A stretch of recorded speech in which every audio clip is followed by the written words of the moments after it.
ultimamente tem se levantado nas redes sociais um movimento, né, que é praticamente inimigo de ofertas, de dízimos. Isso não é motivo de estar ocultando isso, porque isso é notório. Você quer ouvir alguém falar mal de dízimo, de oferta, você põe lá no YouTube que você vai ver uma lista de pessoas, talvez até aqueles que estão me ouvindo aqui agora na Rádio Beth FM, são contrários a essas práticas, né, que vêm desde que mundo é mundo.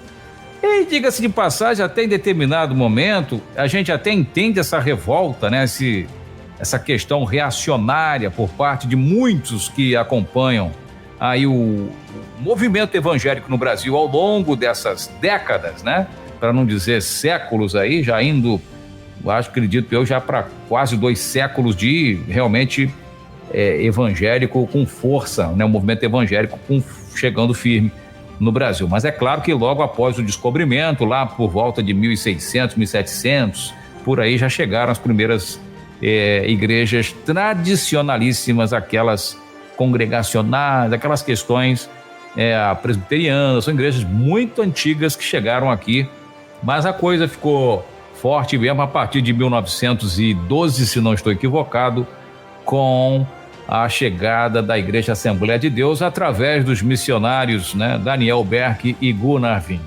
Então, a partir daqueles que acompanham, né, o movimento evangélico ao longo do Brasil e vendo principalmente, não digo nem a questão evangélica de Assembleia de Deus, mas a questão neopentecostal, o movimento neopentecostal, esse de fato é que deu o que falar. Houve a explosão, essa questão da explosão dessas igrejas neopentecostais, e aí dando mais ênfase a essa questão da prosperidade, principalmente essas questões dessas correntes da prosperidade, enfatizando mais forte com relação a dízimos, que tem se levantado também o movimento reacionário a toda essa questão.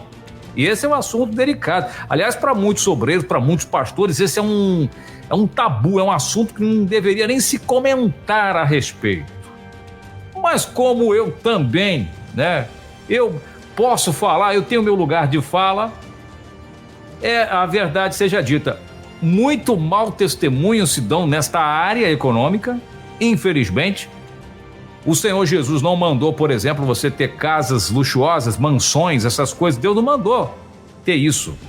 Se isso vem com relação a fruto de um trabalho digno, do seu trabalho, não há nada, ninguém para questionar nada. Mas quando isso passa a vir para o ministro, fruto do seu trabalho na obra, aí as pessoas começam de fato a comentar, né? O cara começou no evangelho, humilde, pobre, daqui a pouco o cara tá com um carro. Eu tô falando de fatos desse tipo aí. Tá com um carro melhor, e aí começa a fazer palestra aqui, palestra ali. Ah, mas você tem alguma coisa contra isso, Tony? Não tenho nada contra isso. O cara da palestra, a pessoa viver do evangelho, não. Mas a pessoa viver luxuosamente, né, do bom e do melhor, e morar em excelentes apartamentos, ter excelentes casas de campo, de praia, fazenda, essas coisas todas, como artistas seculares, aí já realmente a questão é um pouco delicada, porque o Senhor Jesus deu aquele decreto lá, né? Não ajunteis tesouros na terra e etc. Quando esses tesouros são oriundos da pregação do evangelho, aí eu fico um pouco mais, realmente, não tem que ir para o lado crítico. Mas o que você está falando sobre isso, Tony? Onde é que você quer chegar? Eu quero chegar que nem tudo está perdido. O grande problema dessa galera que vai para a internet, descer o porrete naqueles que fazem esse serviço, exatamente isso. Eles generalizam, colocam tudo no mesmo pacote, tudo na mesma bolsa, o que não é verdade. E eu quero deixar aqui registrado algo para a sua fé, para você se animar, para você ver que quando se tem boa vontade, quando se tem um espírito nobre, a coisa não é como você pensa aos 100%. Guarda essa liderança famosa que você conhece, né? Que gosta de casa em Miami, gosta disso, gosta daquilo, de viajar, de ter jato particular. Esquece essa galera aí que realmente escandaliza com a questão econômica, escandaliza feio. Preste atenção aqui nessa história que eu vou contar para você. Uma decisão de uma igreja comoveu os internautas nos últimos dias.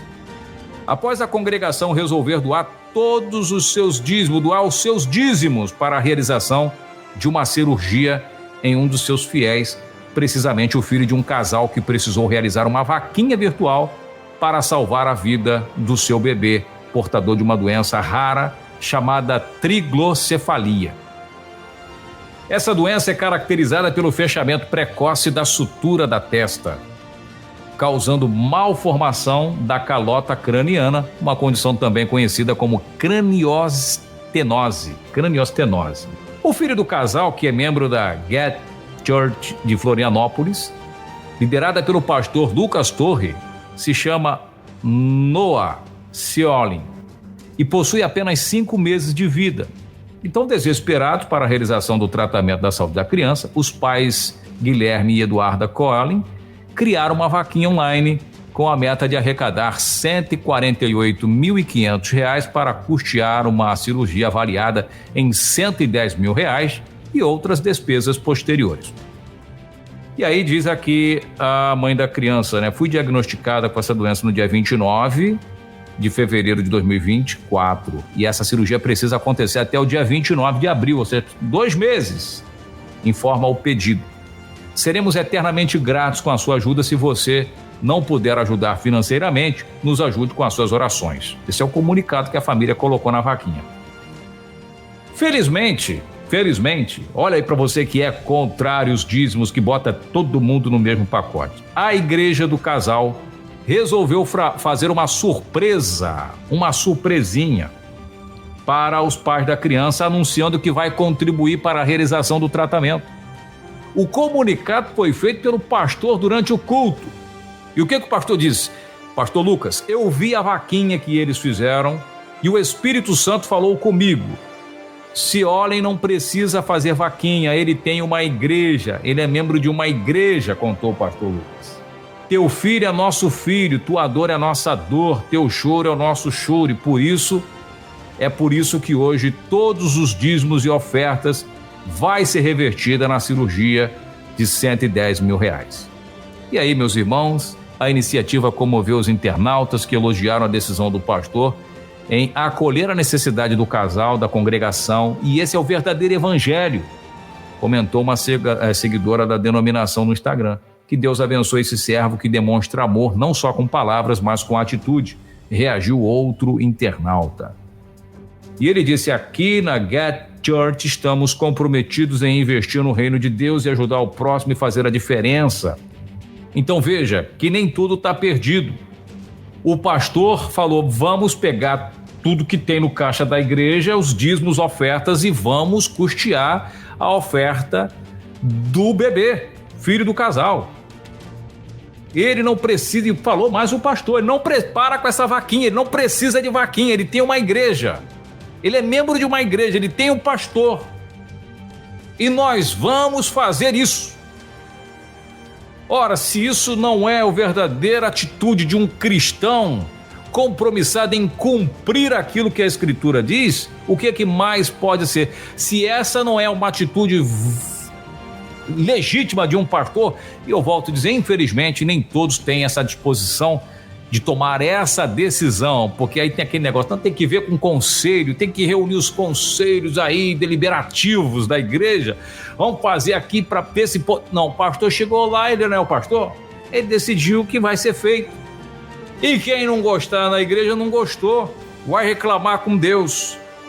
Mas o fato é que a criança precisa de arrecadar R$ 150 mil em 2 meses. O pastor falou: não, vamos suspender a vaquinha. Ele tem uma igreja, ele tem um pastor, ele tem uma liderança. Esse é o papel da igreja, essa é que é a grande realidade. Então, na hora de criticar, muitos estão criticando, muitos criticam, olha, para que dar dízimo para pastor? Aí uma atitude, para você ver que nem tudo está perdido, nem todos os pastores agem com a mesma mentalidade. Nem todos os pastores agem com a mesma finalidade. Quer dizer, Você acha que a igreja não precisa? Você acha que 110 mil reais para uma igreja não importa? Que igreja... É uma quantia expressiva, mas há uma necessidade muito maior. E se a igreja tem em caixa, não vou dizer daquelas que não têm condições, mas se a igreja tem condições de arcar com essas despesas, por que não? Por que não fazer? Os dízimos e as ofertas, aliás, são para isso mesmo. Não é para custear a viagem para Estados Unidos, não é para comprar casa em não sei aonde, não é para poder você ter um bom lazer. Os dízimos e as ofertas são justamente para isso, para dar cesta básica para os irmãos carentes que moram em situações complicadas, principalmente desse tempo de chuvas no Rio de Janeiro e Espírito Santo, onde devastou muita gente desabrigada. Se a igreja tem economias, tem como fazer empréstimos, abrigar a todos, por que não? Muitos pastores estão partindo para a necessidade com os caixas das igrejas abarrotados de dinheiro e não tomam uma atitude semelhante. Mas aí é o que eu quero dizer.